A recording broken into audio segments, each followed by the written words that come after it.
मंत्रालय के एक वरिष्ठ वैज्ञानिक ने बताया कि दुनिया के करीब 70% हिस्से को कवर करने वाले महासागर हमारे जीवन का महत्वपूर्ण हिस्सा हैं। इनकी गहराई में 95% क्षेत्र अब तक ठीक से खोजा नहीं जा सका है। हिंद महासागर में खनिजों का विशाल भंडार भारत को निकेल और कोबाल्ट धातु के मामले में आत्मनिर्भर बना सकता है। लोहा, मैग्नीज, निकेल, कोबाल्ट के लिए जल्द ही हिंद महासागर में खनन होगा। इसके लिए सरकार ने प्रौद्योगिकी विकास का कार्य शुरू कर दिया है।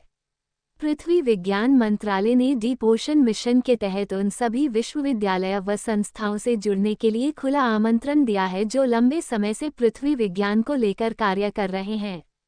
मंत्रालय के अनुसार मध्य हिंद महासागर में पॉलीमेटेलिक नोड्यूल्स समुद्र तल में मौजूद लोहे, मैग्नीज, निकेल और कोबाल्ट युक्त चट्टानों के खनन के लिए एक एकीकृत खनन प्रणाली विकसित की जा रही है।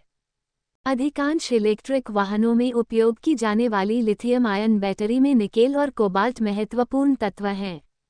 आईएसए के महासचिव माइकल डब्ल्यू लॉज ने डीप ओशन मिशन के माध्यम से इस दिशा में भारत सरकार की ओर से किए गए प्रयासों की प्रशंसा करते हुए विश्वास व्यक्त किया कि भारत गहरे समुद्र में खनन में एक वैश्विक भूमिका निभा सकता है।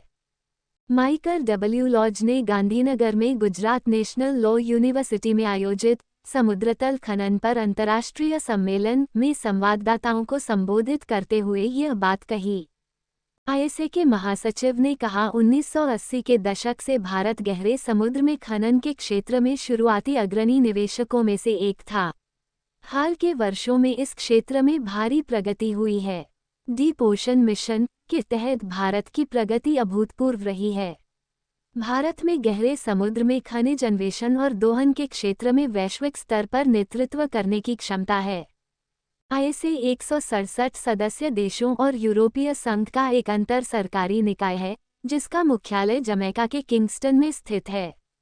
माइकल डब्ल्यू लॉज ने कहा कि वह भारत में इसे लेकर राजनीतिक, वैज्ञानिक और तकनीकी स्तर पर प्रतिबद्धता से बेहद प्रोत्साहित हुए हैं और भारत इस क्षेत्र में किसी भी अन्य देश के साथ प्रतिस्पर्धा कर सकता है।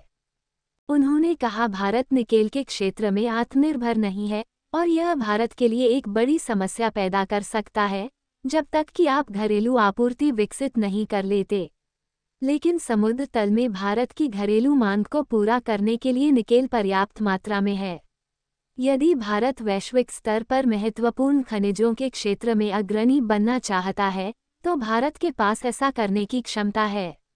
इसी तरह भारत के पास कोबाल्ट के लिए कोई सुरक्षित स्रोत नहीं है, लेकिन समुद्र तल वह स्रोत प्रदान करता है।